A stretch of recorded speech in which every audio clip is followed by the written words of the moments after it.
Bienvenidos a Alimentos y Emociones Podcast. Comer es inevitable. ¿Cómo comer para saciar mi apetito? Es una elección.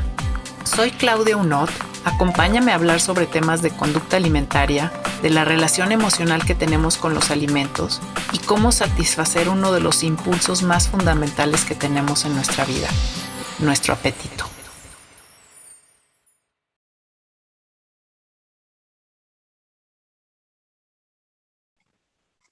Hello, everybody.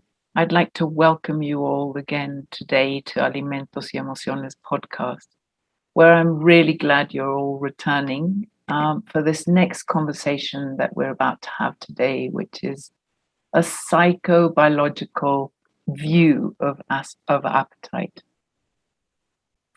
I'd like to say a little disclaimer right now. I had invited several potential people to talk about this subject, which are definitely more versed than I am, but was unable to do so. So I just wanted to be able to touch on this subject, which I think is really important. As a dietitian, I had to sort of come into appetite in a completely different way. I had to learn about the psychological aspects of appetite. You know, having been trained into just looking at the biological aspects of appetite, such as, you know, measurements of ghrelin and leptin and the usual sort of area that we as dietitians get trained on in appetite. Learning about the behavioral aspects of appetite and the way they impact how we eat and what types of choices of food we make and why we eat certain ways and what effect that could have on our overall well-being, as well as obviously combining with the psychological aspects, has changed my perspective on appetite. And that is what I want to share with you here today. So what I want to share with you today is basically the background to the research that I was able to do during my thesis. And that was, as I said in my introductory lecture or notes or on the podcast, were appetite, it sort of is a definition which includes the process of food selection and its consumption in suitable amounts with relation to the maintenance of body weight. And so when we're talking about appetite, we're relating this to hunger and satiety at the real sort of psychological experience, which are determined by meal by meal eating behaviors. So usually what happens is that when overweight or obesity or certain eating disorders exist, then there appears to be a deregulation of appetite. And that is why it has become such an important factor to study when we talk about sort of the complex etiological factors involved in the development of, say, for example, overweight and obesity during this sort of long and current epidemic that we're living in. So when we talk about the psychobiological aspects, we're postulating appetite to be controlled by the balance of both homeostatic and hedonic pathways. And this has been written extensively by Blundell and his colleagues. And really, what we're trying to describe here is the expression of appetite as a regulation, as a very sort of complex web of biopsychological aspects. So the psychological experiences, as well as the peripheral physiological signals and the central neural processes. And all of these three aspects are involved in both homeostatic and hedonic mechanisms that regulate eating behavior.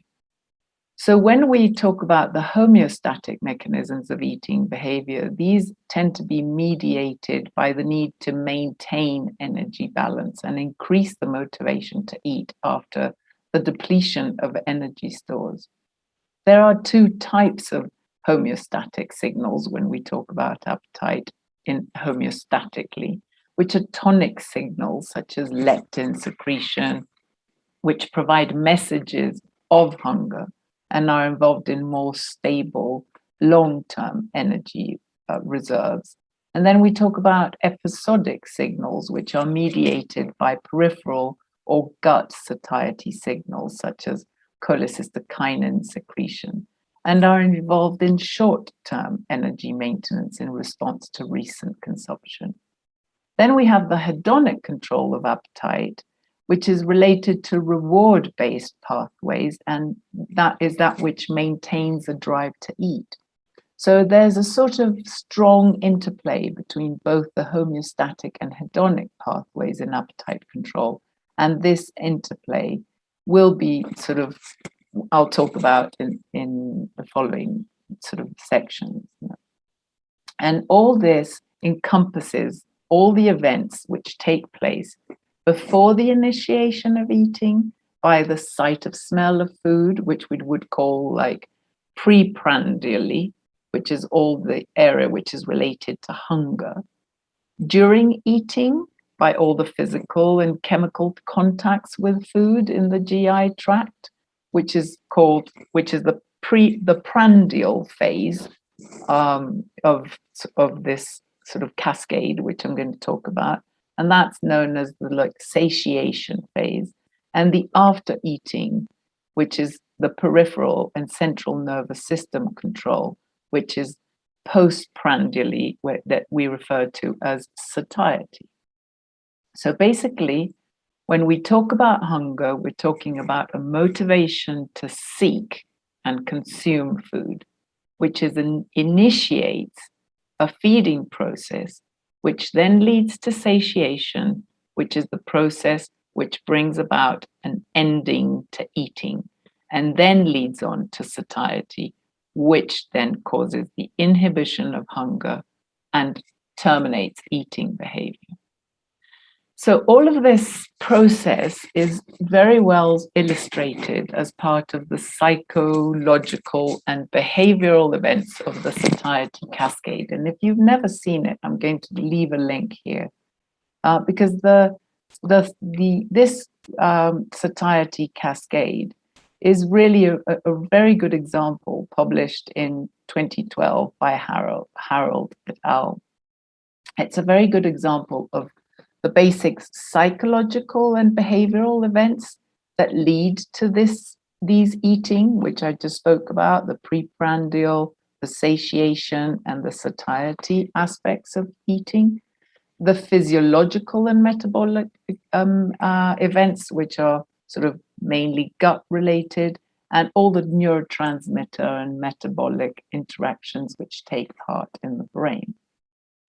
So these different aspects of the psychobiological network of appetite regulation are sort of arbitrary subdivisions, if you like, but they represent this homeostatic and hedonic control of appetite. And essentially, when we look at the biopsychological aspect of and control of eating, we are describing the periods between meals, after food consumptions, and the many processes that occur during this time. So then if we're going to talk about the homeostatic control of appetite, the homeostatic control originates preprandially. So when hunger signals are activated by, say, the sight of smell, the sight and the smell of food, and then we get these signals from the brain via cranial nerves which promote intake. And then during this prandial satiation phase, physical and chemical contact of food in the GI tract send post-ingestive signals to the brain, which promote further hunger and generate information about the amount of foods consumed via mechanoreceptors and the nutrients and the food composition of the meal ingested via chemoreceptors. So during the prandial and postprandial phases, nutrients can be absorbed by the peripheral circulation and utilized by different organs such as the liver, the lungs, etc. which go directly to the central nervous system, and this generates the post-absorptive satiety signals. So we have evidence from animal studies together with genetic mutation studies, which strongly suggest that the homeostatic processes that control eating behavior take place in the brain via a complex system of signals. So the proposed interaction between the satiety cascade, the physiological and the metabolic events that occur during satiation and satiety process, and the neurotransmitters and the metabolic interactions which occur at the central nervous system level, and the control of both episodic and tonic processes are seen in this satiety cascade. And we can identify a number of processes that occur after the consumption of food. Therefore, it is important in satiety studies that, to minimize the number of changing variables, so that we can ensure when we do study in satiety studies that we have the least number of, we have the most sort of active control and controlled conditions to be able to study satiety. The main central control of appetite is the nucleus of the solitary tract or area postrema, the NSTAP, in the brainstem, which receives vagal nerve input from gut receptors and from the hypothalamus and the amygdala and the nucleus accumbens. And appetite is mainly regulated by a set of orexigenic neurons, which are involved in hunger and satiety upregulation. These are examples of these are neuropeptide Y or agouti-related peptide. And we also have anorexigenic neurons, which secrete compounds involved in the downregulation of appetite. And these are, some examples of these are the propiomelaanocortin system, the cocaine and amphetamine regulated transcript or CART, and therefore are involved in satiety. So both of these sets of neurons can act at a peripheral level or at the central nervous system level, and they're either part of an episodic or a tonic control of appetite. When we're talking about episodic controls of appetite, the short-term control of food intake is mainly episodic. That is a pattern of food episodes. And so that is sort of primarily modulated by the GI tract. These temporary oscillations in energy influx are mainly caused by periodic meal intake. So periodic stimulation of anorexigenic gut hormones, such as satiety hormones, are released in response to nutrient content. And when we have absence of food, the orexigenic hormones, like the hunger hormones, are released. So, for example, we get ghrelin, which is a potent hunger hormone, released from the stomach. It is high during periods of fasting, and it decreases in response to food intake. So signals, and these signal the arcuate nucleus of the hypothalamus and the brain via ghrelin receptors, which activate neuropeptide Y and AGRP neurons to increase appetite, and therefore ghrelin facilitates the initiation of eating.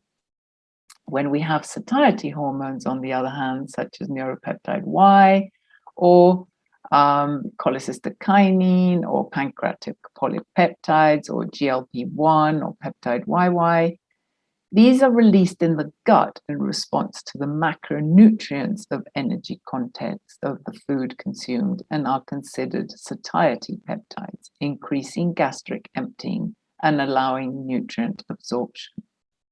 They are low during fasting and increase in response to food consumption and are therefore anorexigenic. And they also connect to the hindbrain, which sends impulses through the neurons within the ARC, and then they centrally are affect satiation, that is, meal cessation, and post-meal satiety, which is the inhibition of further eating with meal suppression and an increase in fullness after meals have stopped. So that's the episodic control of appetite. What about the tonic homeostatic control of appetite? So when we speak about the tonic control of appetite, this tonic control responds to depletion and repletion of energy stores, representing the long-term control of food intake. And it is controlled by glucose metabolism and fat storage in the adipose tissue, liver and pancreas via leptin, insulin, and glucagon control primarily. And these are known as like the determinants of food intake. So signals are released from storage tissues when energy is depleted, and these signals then stimulate energy intake. Tonic signals characterize a more accurate representation of energy needs, not just driven by periodic, episodic sort of signals. And here we have leptin and insulin, which act, via the hypothalamus to regulate appetite as a response to long-term energy stores. So leptin produced by white fat cells, they are sort of proportionate levels to body fat. Leptin usually has proportionate levels to body fat, and it is the most important signal of adiposity currently identified. At a central level, leptin secretion inhibits hunger hormones, or the orexigenic hormones such as MPY and orexin A and AGRP, and it stimulates satiety hormones which are anorexigenic, such as POMC, CART, and melanin concentrating hormone, to counteract fat deposit in order to maintain body weight. So in the presence of food, primarily glucose, insulin is secreted by the pancreas and lowers glucose concentration in response to food intake. So high levels of circulating insulin are related to higher adiposity and also the inhibition of NPYY to try to reduce food. And this interrelationship between these pathways can also be seen in the satiety cascade that I will be leaving in below, a link to below, so that you can see it visually. So now if we talked about the about the homeostatic control of appetite, then obviously it's important to also talk about the hedonic control of appetite. And here the hedonic control of appetite is mainly mediated by reward. So it's maintained by a drive to eat highly palatable foods. And this in turn stimulates overconsumption of food or could potentially stimulate overconsumption of food. And it maintains a system based on pleasure, which is mainly sensory. So, we all have this need to eat, some more than others, to eat pleasurable food or to have sort of a sensory connection with the food that we eat, compared to just a biological need, as in the homeostatic control. So it's seen as the feeling of pleasure arising from, or associated with what we eat. However, it involves sort of more complicated processes of incentive of food and values like liking and the rewards of value of foods, which like wanting. So, hopefully soon we'll have Pauline Ostrich, who will be talking about her PhD thesis on liking and wanting. So I will leave these subjects to her because the work she's done is actually really, really interesting. But this liking and wanting sort of incentive value of food is referred to as a major driving force in food ingestion. So we have like brain neurotransmitters which are involved with these hedonic processes. And these include glutamate and opioids and endocannabinoids and dopamine. And they have all been sort of postulated to be involved in these wanting and liking control processes. But the thing is that how do we manage this interplay between the homeostatic and the hedonic control of appetite? Because what's being sort of said currently is that in the current obesogenic environment, we would be sort of regulating the pleasure and the reward from the hedonic pathways, which would lead to a diminished control of the homeostatic mechanism.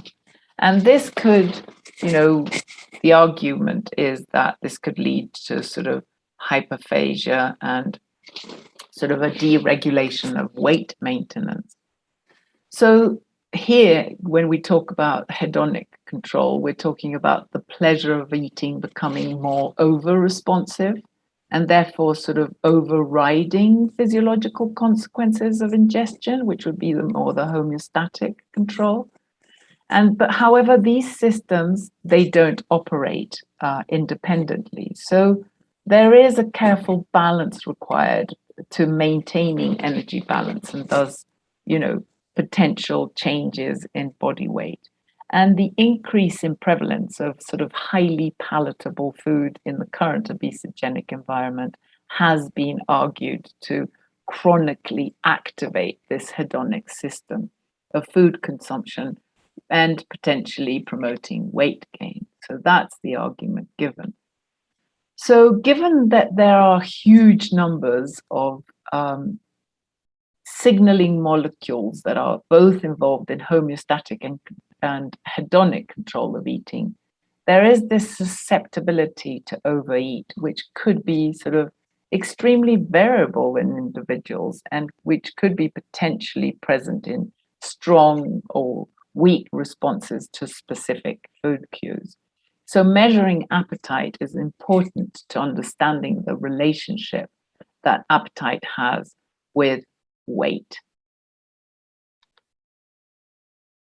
So I've given this sort of brief introduction to the psychological and biological context of appetite and this view, but how would we measure all of this? And I think this is just worth a mention.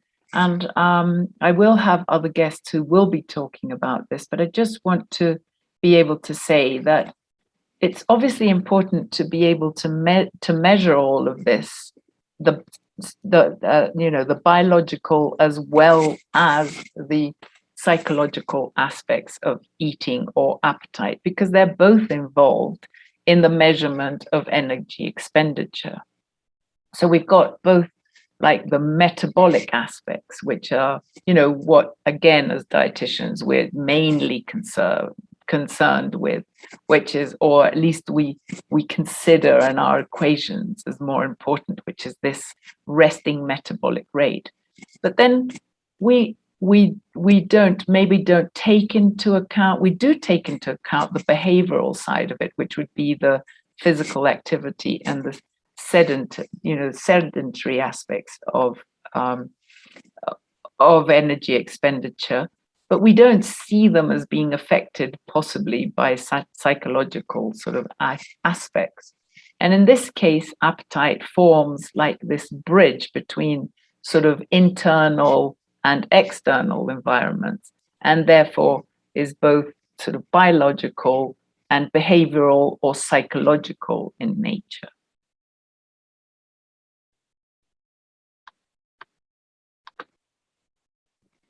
So again, as I mentioned, in the sort of more medical fields and nutrition mainly being encompassed in these sort of biological areas, the main concern that we usually have is sort of measuring biomarkers of satiety, and that we usually do, measuring the strength of satiety through the measurements of ghrelin and cholecystokinin and glucagon-like peptides, etc.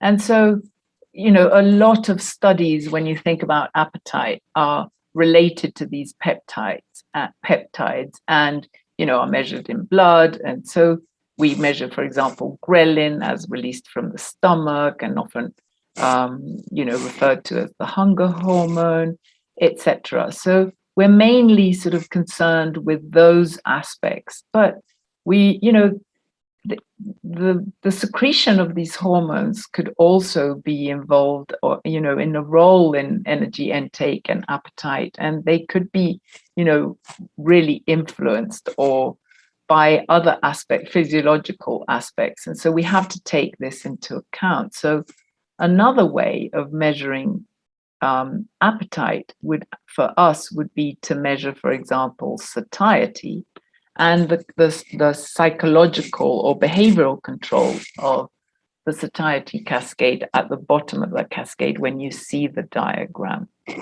And in this case, we would be describing the term satiety as the sort of biopsychological control of appetite. So when we talk about satiety, we are describing this period in between meals. So after food consumption. So when are we satiated? When, and the many processes that occur during this time. So for example, the timing and the nature and the subsequent test meals that, or when we give times between when we give test meals to an individual are important. The varying palatability of the test meals would affect sort of, compensatory responses to preloads and having large meals compared to sort of buffet style meals or just sort of have snacks, etc. So we generally measure satiety in both fasting and postprandial periods using subjective ratings. And these subjective ratings would be, to measure all the gut peptides, etc. But for psychological measurements, then we'd have the objective ratings would be the measurements of the hormones, and then subjective ratings would be the measurements of hunger and fullness, mainly, where we use sort of visual analog scales. So there's, many ways to record visual analog scales. Now, they used to be obviously done, by hand and paper with Likert scales and, with sort of 100-millimeter lines in between each scale, etc. And this has been done for many, many years. Now we have, electronic appetite rating systems or ears, and slowly we're moving on to sort of different approaches that help also sort of to typify or identify distinctive satiety phenotype. And this is, all recent work is important right now because individual appetite sensations and their associations with energy intake essentially consider, the question of whether separate appetite ratings could also be included, which measure the same thing. So here we have discrepancies in findings, from different researchers, but all these areas of appetite are very important to take into consideration as well.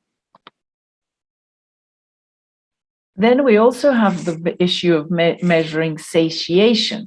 So if satiety is associated with the internal meal period and does not reflect a process that occurs during the meal, then we also need to measure satiation, which is the process that brings about meal ending, or what you do or what makes you stop eating, and also is therefore determines sort of like the meal size, which in our world involves energy and is very related to weight. So people often refer to this as, fullness and or changes in perceived taste sensation when asked about factors that are associated with stopping eating. But then you could also have environmental and contextual factors that could be involved in meal termination, and these should be considered. people, tend to consume sometimes all the food that's on their plate, even if food is not particularly liked, or there are cognitive factors which are involved in meal termination, that, we learn when to eat or when to stop eating. There is also energy density to consider, and that's very important. And the sort of types of food, like our visual sensation of food, the portion sizes, the texture of food. So as we can see, it is very complex. And when we are measuring energy intake, it's important that participants are kind of in a similar state of appetite, since hunger is clearly a determinant of, food intake. So Andrea Smith talked about this, and Claire Llewellyn in previous episodes. If you haven't heard those episodes, I really recommend that you go back to the series and listen to them. Measuring appetite is complex. And, what I did in my PhD and the work that I'm involved in is measuring appetitive traits. So when we talk about appetitive traits, we're talking about, stable predispositions towards food.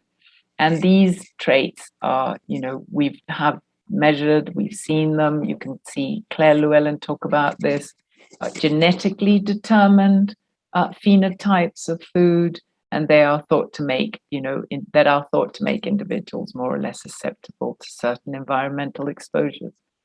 And when we measure appetitive traits, we do this psychometrically, which is another way to measure appetite.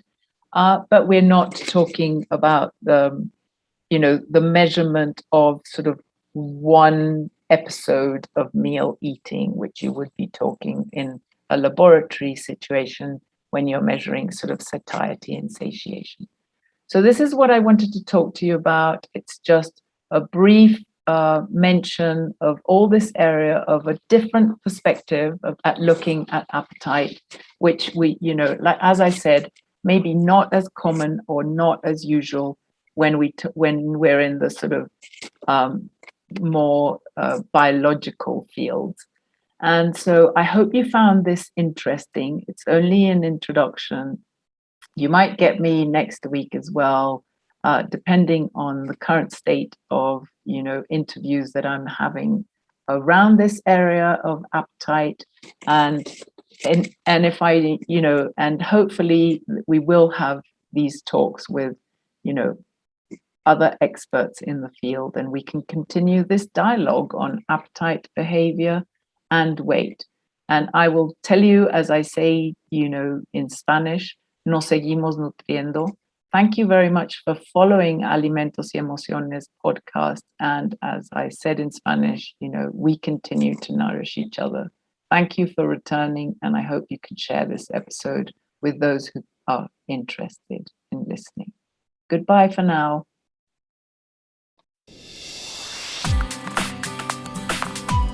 Nos vemos en un próximo episodio de Alimentos y Emociones Podcast. Y recuerda, nos seguimos nutriendo.